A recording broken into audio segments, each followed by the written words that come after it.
much. Hi, everybody. I am so excited to be here. Thank you for having me. So Cindy and Myra asked me to be here today to talk to you about some things in leadership. So nurturing excellence is all about organizational leadership in early childhood. It's all about finding staff, developing that staff, retaining that staff, but it starts with looking in at ourselves because we have to know about ourselves to be able to give what we can give to our staff. So this is me. Um, like they said, I am a big kid in grown-up clothing. I love to do all things crazy. My kids tell me I'm the silliest one in our house. I have a 5-year-old named Darcy and a almost 9-year-old named Beckett, and love the chaos that comes with being a mom of young kids. We have a great time. I'm all about having fun. Love Miss Frizzle, the whole explore, get messy. That's a big part of what we do here. And my background starts about 9 years ago in ECE. I grew up with a mom who was a teacher and director. She worked with young children as long as I can remember, even taught me when I was in preschool, and swore I would never work with children, especially after I had a sister who was 9 years younger than me and just knew it was not for me. Uh, Turns out fate had other plans. And after I had my son, I ended up working in an early childhood program and just absolutely fell in love with all things ECE. Was a teacher and director. Now I work in professional development. So I manage the professional development curriculum for Procare. We're very, very excited because that will be officially launching next month. And we have some incredible things in store that my team's been working on. But today we are here to talk about organizational leadership. So first, I want to take a second to talk about why organizational leadership matters.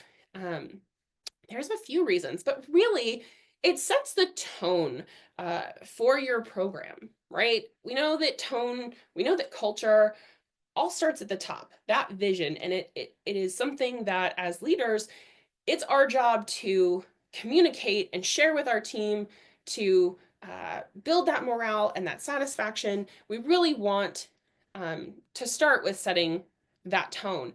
So how can we do that? Well, establishing a clear mission and vision as organizational leaders is a way that we can work to set that tone, but also it's a really easy way to share with people what we're working to accomplish. Organizational leadership also fosters culture. So we are working um, within our programs to have collaboration, to continuously work on improvement and innovation. So this is where we can take a second as leaders and make sure that we're valuing ideas, we're welcoming feedback, and that we're really empowering our staff to contribute. So what are they contributing to? They're contributing to that mission and vision that we just talked about. And organizational leadership creates supportive workplaces. Now, it can do the opposite if we don't do it right. So it's important that we have good leadership skills and good leadership standards so that we can create supportive workplaces. And those include things like senses of belonging and commitment, but supportive workplaces have more retention and less turnover almost always. We can do that by prioritizing our staff well-being, giving them ways where they can continue to grow as professionals.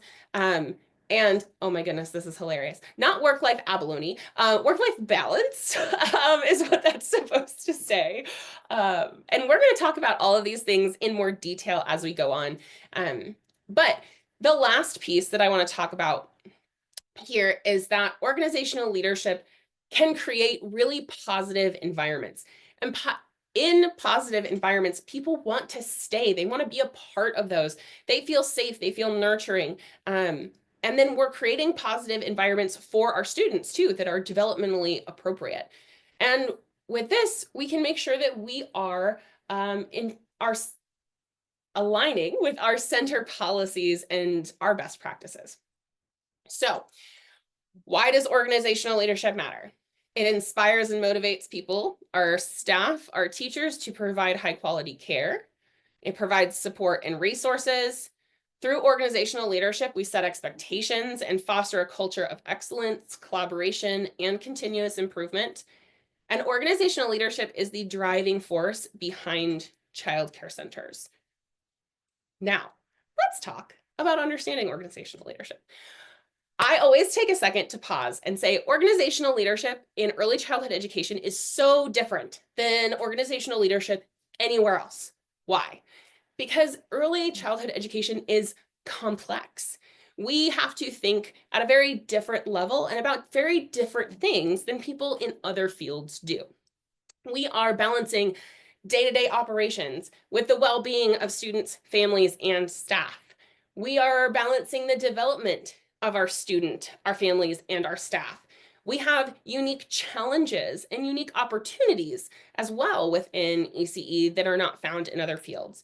But really, like I said, organizational leadership in early childhood education is a balancing game.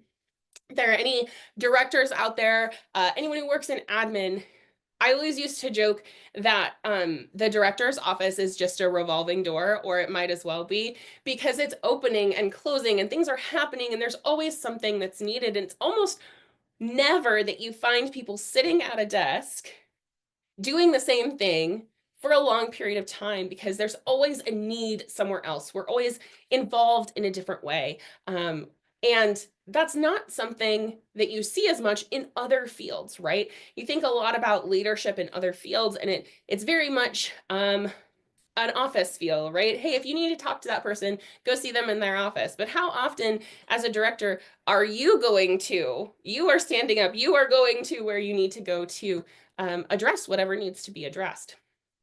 So, like I said, we're going to look inward. We're going to talk about us as leaders for a second before we talk about how we can pour into our staff in terms of their growth and development and retention. Because we need to know about us. We have to be a little bit self-aware so that we know how we can build those bridges between people, so that we know how we can give from what we have to give to those on our staff. So we're going to do this as a little activity here. I have a whole bunch of different leadership styles, and there is not a wrong or right answer to any of these. Most of you will even more than likely have multiple of these as your leadership style. But what I want you to be thinking about is, does this sound like me? And at the same time, which one, maybe if you have like a pie of all the ones that sound a little bit like you, which one is the biggest slice of that pie? So which one sounds the most like you? So we're going to go through those. The first one is a transformational leader. So this is someone who is a visionary. They are inspiring and motivating excellence. They are fostering that innovation, creativity, and growth through that vision we talked about. And they're really big on empowering their staff to contribute to realizing that vision. So we're looking at child-centered approaches, best practices, and a big focus on a culture of continuous improvement. So if the transformational leadership sounds like you might be able to like 3 words to define a transformational leader would be visionary, empowering, and continuous improvement, right? Okay, that's 4 words, but that's like what defines you. The next one is a servant leader. These people, they prioritize the needs of others. They're very good at serving their staff, serving their students, and the families. You may see that these people are extremely humble. They have a lot of empathy. They're really able to think about what all of the different parties need. They absolutely see their staff and the families as individuals, both in and outside of the center. And they're really big at supporting the overall well-being of everyone involved in their center. So we're looking at focus on supporting the well-being and the growth of their staff, but also creating a very nurturing culture, a safe culture of value and respect. The next one is a democratic leader. So this person is big on involving their team in all of the processes, including decision making. They're always someone who's asking for input and feedback. They thrive on collaboration and consensus building, and they like having their whole team share in that responsibility. So they're really fostering a culture of teamwork, inclusivity, and empowering their staff to add to their discussions. And something cool that this type of leadership does on a team is it really creates a sense of ownership amongst everybody. Couple more.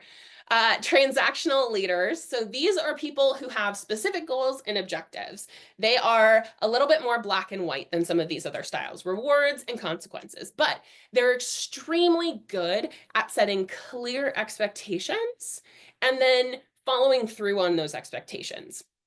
So they are people who hold things like compliance in really high regard.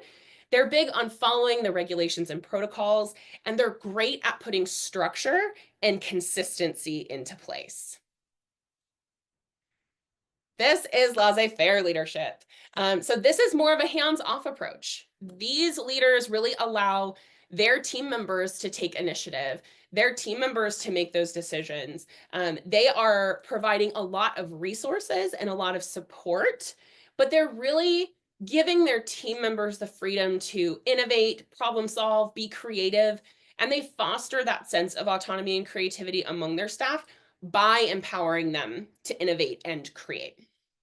So here is my question for all of you. And I think we have a poll to say which one of these is that, if that pie where like maybe you have, 3 or 4 that sound a little bit like you, which one sounds the most like you? What's your biggest piece of pie here? Which type of leader are you? I love watching these. It's so interesting to me to see.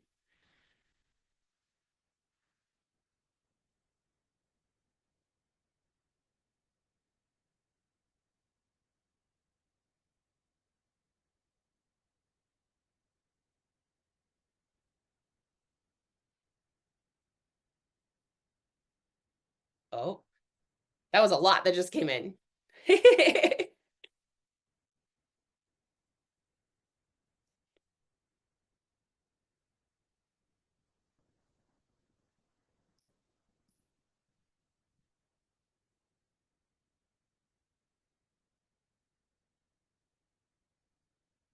Amazing. Okay, like I said, I get really nerdy about this. I love seeing everyone's answers to this. So it looks like from our poll, we have a lot of servant leaders and democratic leaders, which is really cool.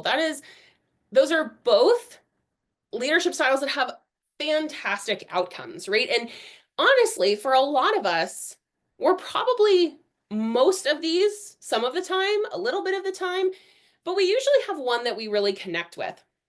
And the more that we focus on what kind of leader we are, the more we'll start to realize what we have in our arsenal to really pour out into our staff. And that's the next thing that we're going to talk about is, well, I lost my cursor. It's gone. I can't find it. There it is. We're going to talk about the quality of effective leaders. And we kind of touched on it a little bit in those slides, things that are like outcomes. But one of the big ones is communication. To me, this is top of the list for a skill that leaders have to have. We have to understand how to articulate our vision, our goals, and our expectations. Now, if you guys were paying attention to the leadership styles, those are 3 different things from 3 different kinds of leaders that come easy to them, right? They're not going to come easy to all of us. That's why it's important that we know what our strengths are and what we lean towards, and maybe what we have to work a little bit harder to communicate. So when we are talking to our staff or to our stakeholders, we have to be able to articulate our vision, our goals, and our expectations. But we also have to be able to listen. And that's where like that empathy piece comes in. Not only do we get to be a part of those conversations, but part of being a part of those conversations is being able to listen and hear different ideas and take those in, and demonstrating that empathy and that understanding for different perspectives. And this is a big one for me. I talk about it a lot, is transparency. It is really important if we're trying to create a culture that is really rooted in respect and value and trust, that we're transparent, or as transparent as possible, with our teams, right? These are the people who we are saying, saddle up and come along with us to try to make this vision and these goals happen. We want to make sure that they understand the context and that they're included in it. All of these things, good communication builds trust, confidence in you as a leader, but it also creates a really positive and supportive environment. Empathy, again, another one that's at the very top of my list. Empathy is understanding and connecting with the experiences, emotions, and perspectives of others. The best way that I have to explain what empathy in a leadership role is that you understand that that human is a human that exists within the confines of your center, but that also exists beyond the confines of your center, right? If we only ever think about our team members in their, let's say, 9 to 5 working hours, that's not a full picture of who they are. That's not a full picture of what their struggles are, what their needs are, what their concerns are. Connect with your team as people, not just as staff. This, again, we're fostering that trust, that collaboration, that respect. But there's a lot of things that come with empathy, like showing people that you're have a capacity for compassion, and that you want to support them in their goals, maybe within their professional life, but maybe outside their professional life. Something that my director, when I was working at center, this was something she was absolutely excellent at. She was always looking out for her staff and her team members on a personal level first, and then as a member of her team, and then as a member of her staff. So if there was ever something going on with our kids, like they were getting an award at school, it was known, you take the time, you go do that. Be there for your kid. That is important. That is not just important today, that will be important 10 years from now that you were there for them. So those types of things are really important. Resilience, right? As leaders, we get a lot of stuff dropped on our plate. So remaining calm, composed, solution-focused under pressure, big piece of important. If we freak out, everybody else is going to freak out, right? Have you ever been in a situation where like the person you expect to hold it together completely loses it? Everyone else loses it too, because they were supposed to be the adultier adult. And if they can't adult, no one else can adult. But we also have to be able to adapt to change and overcome obstacles and bounce back. That is a really big piece of this, is we have to be able to go, that was awful, hate that that happened, but we've got to keep moving forward. And we've got to keep moving forward with a good attitude. Vision. Leaders have to have vision. We have to have vision to drive that innovation and that growth and that positive change. And that vision is going to be rooted in your mission and your values. And the last one is collaboration. Collaboration is really important for as a skill for leaders to have. Collaboration is going to show that you as a leader value teamwork, inclusivity, diversity, different perspectives, different life experiences, that you also are able to recognize the strengths of and the contributions of each of your team members. And this is going to continue to add to that culture of collaboration and trust and support. But if you are in a place where you're like, my staff doesn't share ideas, this collaboration piece is huge into getting people comfortable with starting to share those ideas. Let them tell you, listen, if you're the smartest person in the room, you're in the wrong room. I don't know who said that. It wasn't me, it was somebody else. But I love that quote, because there's always something that we can learn from every person we come across. So let's move on to talking about professional growth and career development. So now we're switching from us to how we can use all of those attributes we just talked about and the type of leader that we identify with most into how we can start pouring into our team and our staff using all of that. So the first piece is going to be individualized professional development plans. You guys can sound off in the chat. Does anybody use these? This is something that I find is a lot more popular in like a more corporate environment, but these can be really, really useful in early childhood as well. Sometimes we'll find them in different states. They'll do them in like their registries, but I think having one in your center for your different staff members can be great because not everybody is wanting to end up in the same place or do the same thing. So these can help us really support growth, but they're able to be tailored to the unique interests and strengths as well as a specific person's areas of opportunity. And I don't say area of opportunity to mean weaknesses. I truly mean it to be areas of opportunity, which could just be, hey, you want to go from being an assistant teacher to a lead teacher. Here are the skills you have to be able to, you have to develop to get from there to here. Those are areas of opportunity. It's not necessarily just weaknesses. That's saying weaknesses freaks people out. So these you will want to involve your educators, your staff member in the creation of. So these should be a collaborative plan that you're putting together. But the goal of this is to really empower them to take ownership of their own professional development journey. You want them to be the one that is reflecting on all of these things. They are going to be the ones that are identifying their specific goals, and you're really there to guide them, to help them get to that next step. So here are some things that you might put onto an individual professional development plan, right? Their career development, what conferences they might want to go to, certifications they might want to get, any formal degrees. Are they looking at getting a formal degree? Are they involved in a mentoring program or do they want to be? All of those types of things can go onto an IPD and really promote the culture of continuous learning. Mentoring and coaching, another big thing. Does anybody use mentoring or coaching in their programs? I'm trying to keep my eye on the chat, but man, you guys are so talkative. I love it. So mentoring and coaching can be an incredible opportunity, not just for the person being mentored or coached, but for the person doing the mentoring and the coaching, because this is giving opportunities for educators to both receive guidance and give it, support each other back and forth, and to really personalize the type of feedback that they're giving. Mentoring and coaching gives us really valuable insights, allows us to share best practices, and it should be a relationship in which both sides are receiving encouragement, both from you as the leader and from each other. But this is also something that you can get really specific with.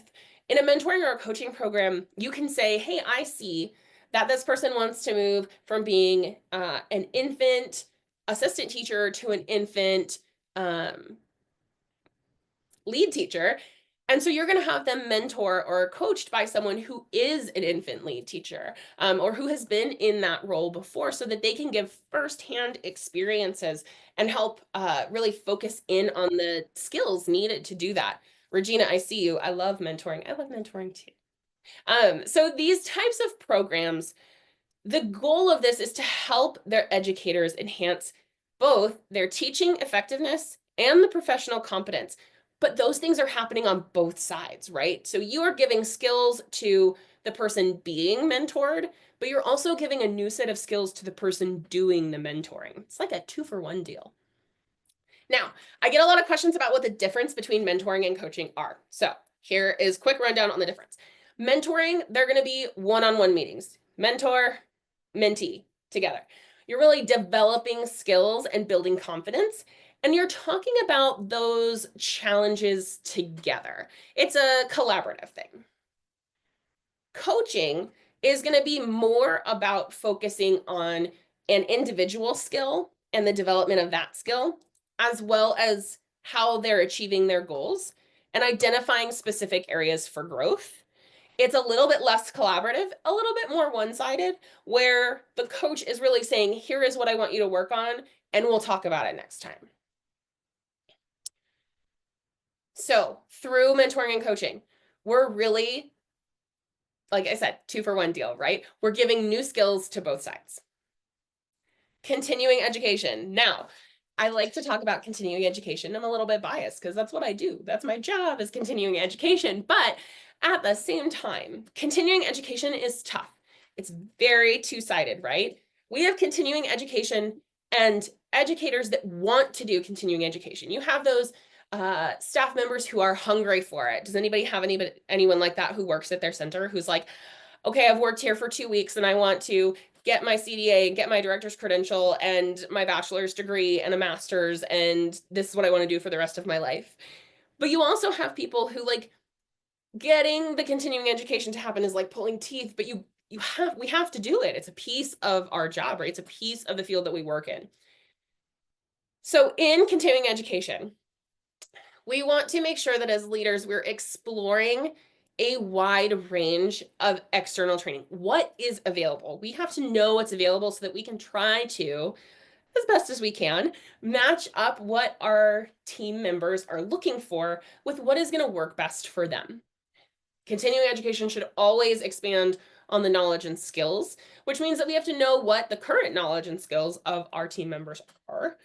They should stay current with best practices and enhance effectiveness, but it should also help to nurture your talent, foster a sense of excellence, and for those people who want to do it, this can be a really excellent way to help you retain top performers.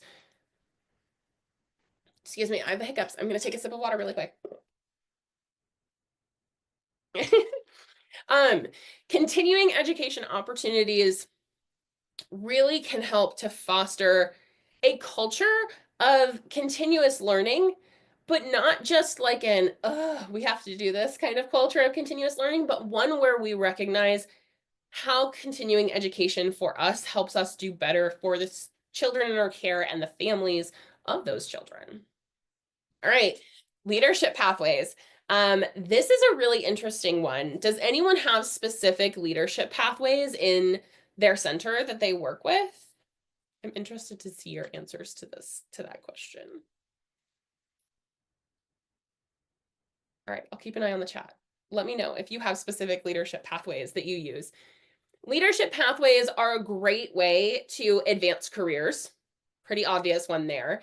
But it also gives the opportunity for people who want to gain those skills, who want to assume a leadership role in the future, who want to gain and have access to those opportunities. It gives them an easy way to raise their hand and say, I want to do that. Because listen, not everybody wants to, and that's okay. Not everyone needs to do that. If we had everybody wanted to be a director, we would have no one to hold the babies, and that would be a problem. So, but we want to make sure that when we're having those conversations, that we have a plan in place and give them a way to easily say, yes, I do want to do that. And leadership pathways are a great way to do that. So they really can empower educators to realize their full potential, to make contributions to the center and the field. And part of leadership pathways is that we're presenting them as leadership with a lot of different pathways, right? We all know there's not just like one direct line from bottom to top, right? It truly looks like a path. There's so many different things that you can do and different things you can decide that will take you to different places. But if someone is new to the field, they may not have that knowledge. So that's on us to really share with them how they can move through this field as a career. And then creating a culture of lifelong learning. I am big on the if you're not learning, then you're dying, which is a little harsh, I guess, as a statement now that I say it. But we should all be continuously learning. It is a huge part of not just our jobs and our profession and our field, but of life. There is so much knowledge out there, so many things to learn, so many people we can learn from, that creating a culture of lifelong learning and impressing the importance on it on our teams is really, really important. Talking about supporting growth and development, sharing in staff meetings, creating professional learning computers, not computers, communities, having like book studies, going to conferences and workshops. There are so many ways to create a culture of lifelong learning and then to act on it. And it's not something that has to live strictly in the professional space. I am big on personal and professional development. I think that the better we are and the more we understand ourselves as people, the better we can do at working with others, which is really what our jobs are all about.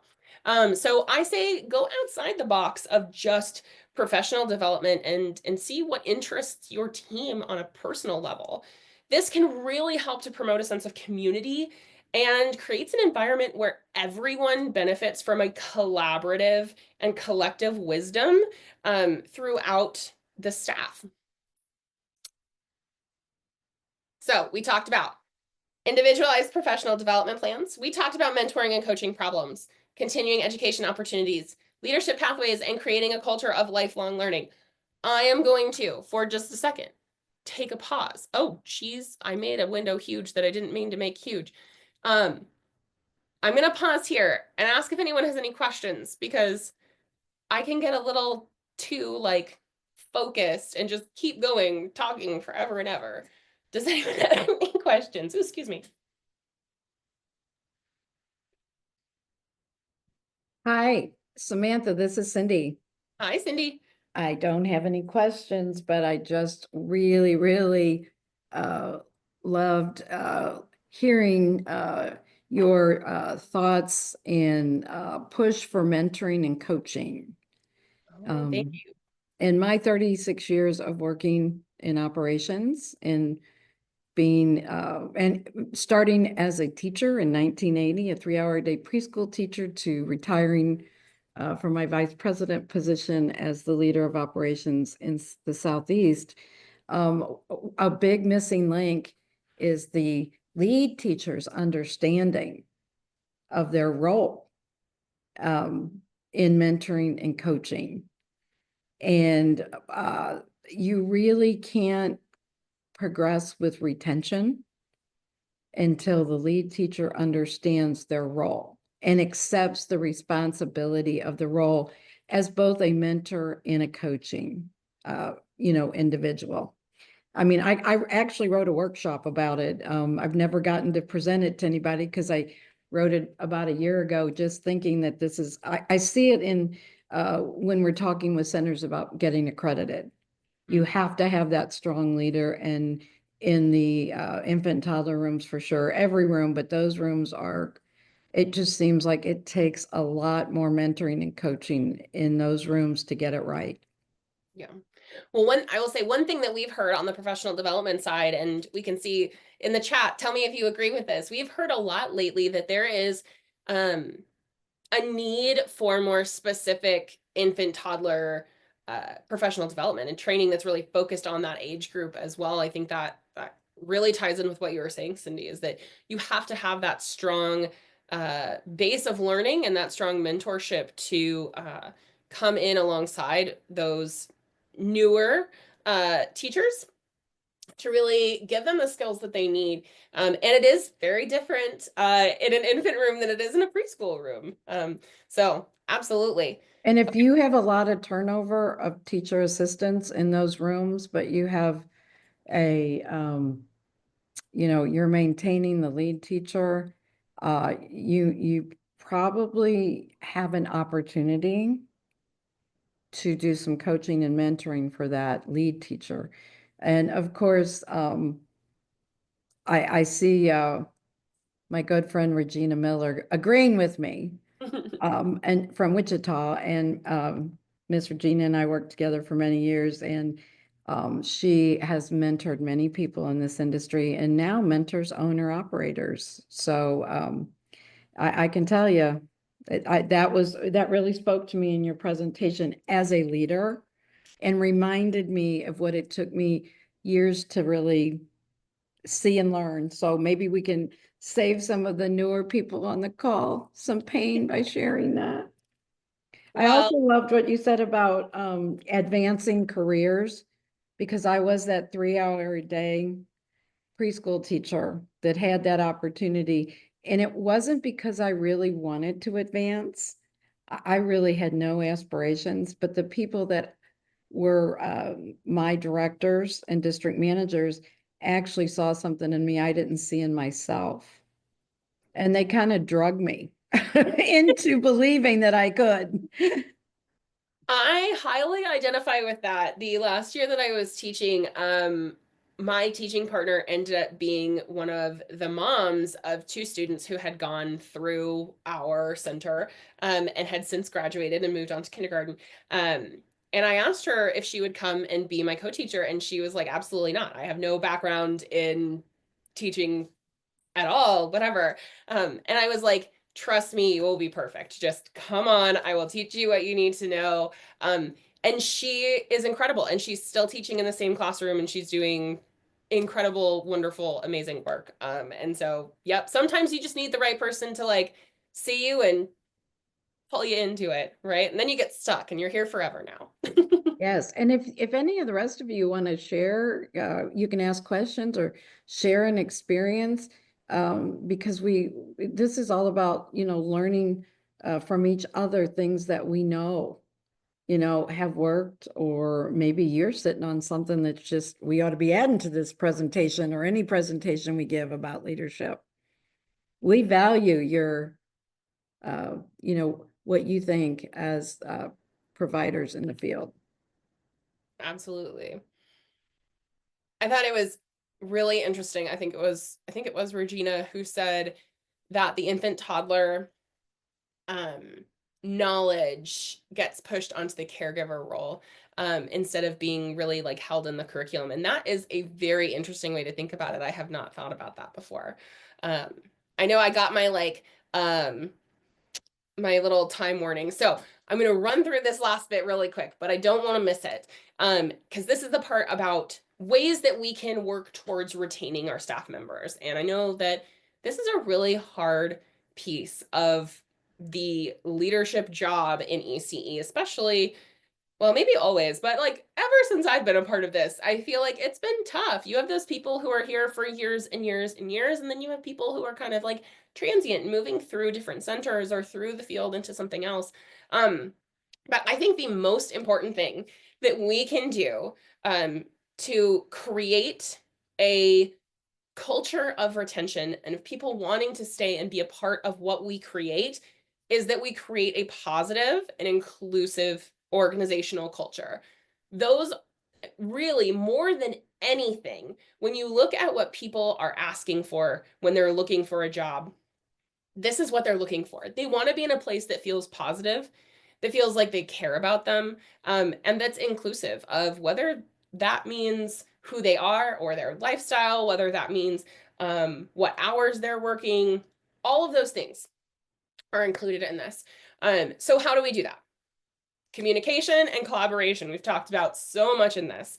We have inclusivity, we have diversity, equity, and inclusion, all a part of this, things that we need to be thinking about when we're trying to create a positive and inclusive culture.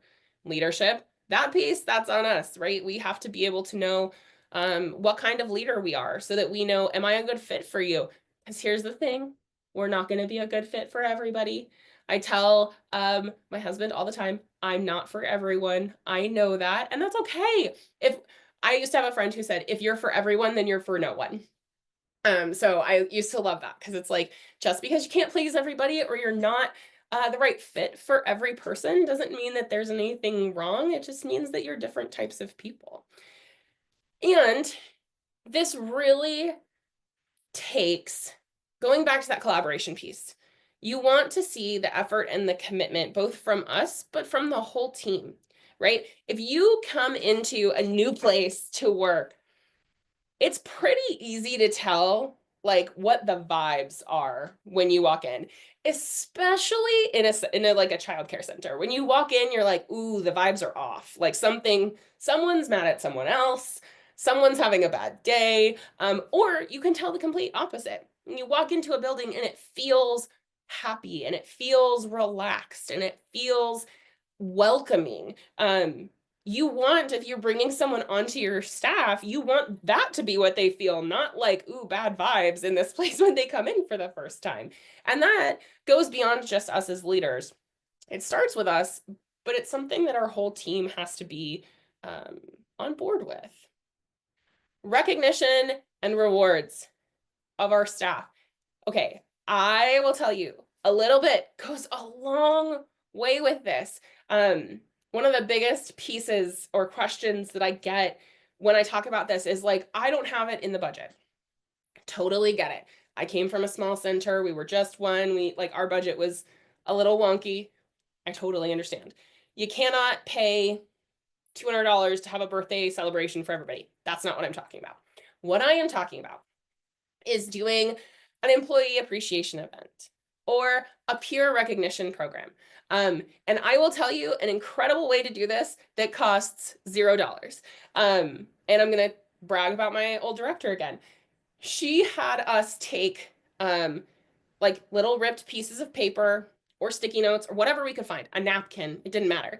And our door frames in our center were metal, and all of us were given a certain amount of magnets to put on our door frame, and we could walk around the center and be like, today I saw that Jen did like the coolest art project, but it was totally messy, and I know that's outside of like her normal, and it probably freaked her out, but I'm so proud of her for letting her kids get messy and do something totally out of the box.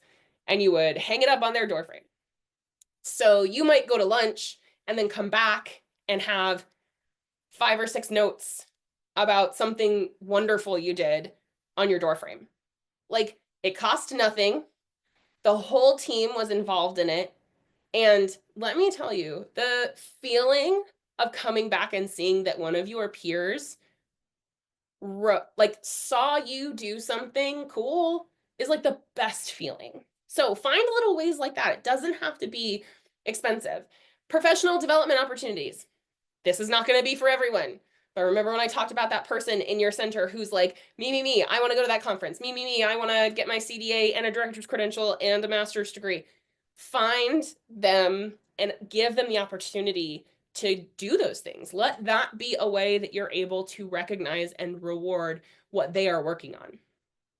Flexibility, work-life balance initiatives. This is a really big one, and it's something that is really hard in early childhood ed because we don't always, as leaders, have the flexibility to offer flexibility to our team. So try to find those little ways. Doesn't have to be like, hey, take 2 weeks off and go to Bermuda, when we all like to do that. But what it can be is, oh, hey, I heard that your son is getting the like leadership award at school today. I just want you to know I can stand in for you for 30 minutes so you can go to that presentation and then come back. Those little things make such a big difference to people. Public recognition, again, not for everyone. This is why it's so important that you know your staff. Some people will love if in your morning meeting you shout them out and talk about something they did and say how wonderful they are. Other people will want to crawl into a hole if you do that to them. So make sure you know your staff and you know who is going to like that public or private recognition. Okay, let's talk a little bit more about work-life balance initiatives.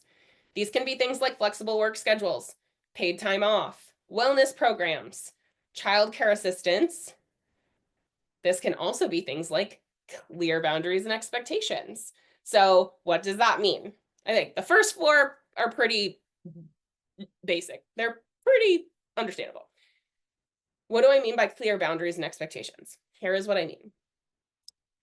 I mean, if that person has said, I have to leave at X time every day to pick up my child from school, you don't ask them to stay late.